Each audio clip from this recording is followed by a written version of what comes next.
Right now, in a bathroom somewhere, a roll of toilet paper is sitting within arm's reach, refilled without a second thought the moment it runs low. It's one of the most automatic parts of a daily routine, so ordinary it never even registers as a design choice someone had to make. For most of human history, there was no such roll, and what people actually reached for instead is stranger, older, and in at least one very famous case, might not even be what nearly everyone assumes it was.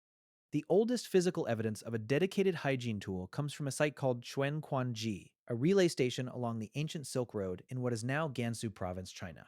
Archaeologists excavating the site's latrine deposits recovered dozens of wooden and bamboo spatulas, wrapped in small strips of cloth dating to roughly 111 to 109 BCE. Laboratory analysis of the residue on these spatulas found microscopic traces of human fecal matter, along with eggs from intestinal parasites including whipworm and roundworm. These weren't improvised objects grabbed in a moment of need. They were manufactured with intention, shaped specifically for this one function, and reused.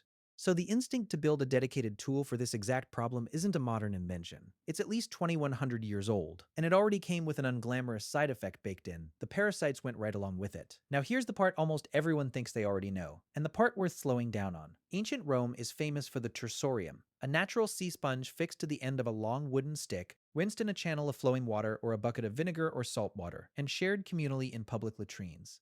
Roman engineers built these latrines with real sophistication: stone benches, running water beneath the seats, continuous gutters designed specifically to rinse the tool before use. It's often held up as a clever, even elegant ancient solution. But listen to this. A 2024 paleoparasitological study examining a stone vessel from the Roman city of Viminatium in present-day Serbia, published in the International Journal of Paleopathology, found parasite eggs embedded directly in mineralized deposits inside the vessel, evidence consistent with its use for storing exactly this kind of communal wiping implement.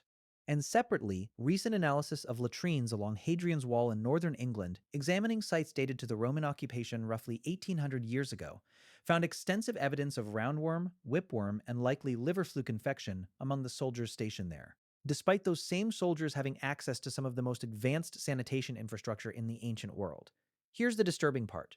That infrastructure wasn't the problem. It was almost working against itself. A shared sponge, rinsed but never sterilized, passed from one person directly to the next, turned a supposedly hygienic tool into what researchers studying the Hadrian's Wall latrines described as a small, repeated handshake between the gut of one soldier and the gut of the next. Add in the widespread Roman practice of collecting human waste to use as agricultural fertilizer, and the parasite eggs had an efficient return trip straight back into the food supply. So, the advanced ancient civilization, with its aqueducts and heated baths and engineered plumbing, may have actually been spreading intestinal parasites more efficiently than some of the far less sophisticated solutions used elsewhere. Even the exact identity of the Tersorium isn't fully settled. Some contemporary researchers examining the sparse and often vague ancient Roman texts have argued it may actually have functioned more as a toilet cleaning brush than a personal hygiene tool at all, which means the version of this story repeated in documentaries and textbooks for decades might be built on a genuine misreading of the evidence.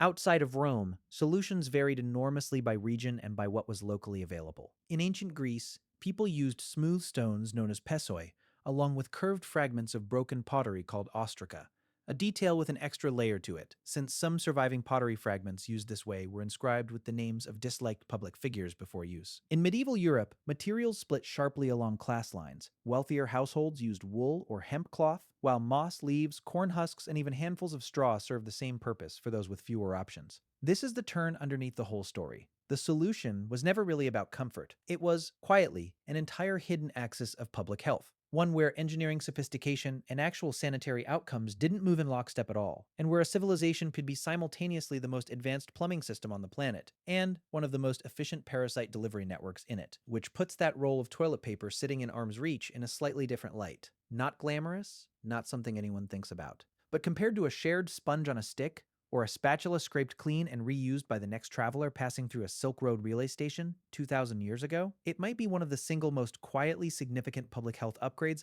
most people will use today without ever noticing it. Someone once chiseled a stone gutter specifically so a shared sponge could be rinsed between uses. It still wasn't enough.